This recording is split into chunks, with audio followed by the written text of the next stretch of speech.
Now, two KwaZulu-Natal men suspected of killing a police officer are expected to appear in court today. They were arrested for allegedly attacking the victim and his police officer wife at their home, robbed them of their service pistols and cell phones before driving off with the husband. The man's body was later found in Msunduzi River. eNCA's senior reporter Dasen Thathiah is on this story and he joins us now live. Dasen, you got to witness the arrest of these suspects. How did that go? Mr. I lost you for a second there, but we are just now waiting for that matter to start at the KwaZulu Magistrates Court. This just a slight correction there. So those that will appear today, one of them is actually a female and the other is a male. But as you rightfully said, they were attacked by two men that had come to that residence on Tuesday night. That's where the police officer couple was residing. They were being visited by an admin clerk from the SAPS as well. That's when they came under attack and both of the men were then kidnapped. The admin clerk was injured when he was either pushed out or jumped out of the vehicle that he was traveling in, but unfortunately for Warrant Officer eNCA, he was shot several times and that's how his body was later discovered. But I can tell you this for now, before this appearance, that one of those two that has been arrested is in fact a police officer, while the other is suspected of being a hitman that was involved in the shooting. What's even more fascinating is that police managed to pull off these arrests in under 24 hours from the time of that murder. I'm now joined by the Hawk spokesperson, Lieutenant Colonel Msunduzi River. Let's just start with what happened after that murder. How quickly did police start working in order for them to effect those arrests only a few hours later?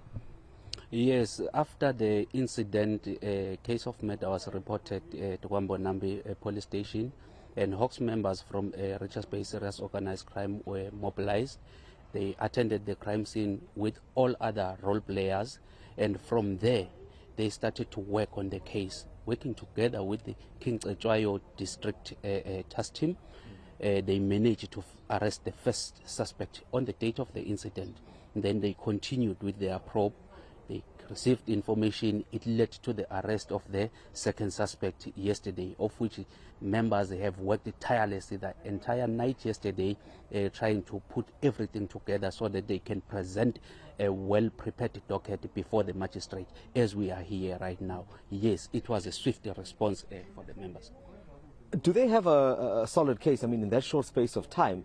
And also, those that will appear in court today, are those the only suspects they're looking for? Because, as you'll recall, when we first reported on this, there were two men that had approached the couple at their home. Yes, one suspect is still outstanding, and he better bring himself to the Hawks members or to the nearest police station, because members are out there. eNCA district task team is out there. Hawks members are out there. He will be addressed shortly. Is a male suspect that we are looking for at this stage, and the two that are here, yes, they have already been charged with murder, kidnapping, as well as a car hijacking, as they took the vehicle. Attempted murders are there. What is the motive? We've been seeing recently that one of the trends has been around, police officers being attacked for their firearms. I know firearms were taken in this incident as well. But do we understand anything about why this would have happened?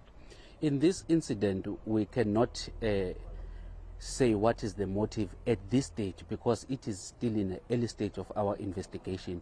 But I can assure you that it will be in the public domain what was the motive, as the investigation is so positive from the beginning. Thank you very much for your time, Lieutenant Colonel there, Msunduzi. Maseko, we are still waiting for those proceedings to get underway. We're told that it should happen after 2 o'clock. And interestingly, while we stand here, we're actually just next door to the KwaZulu police station.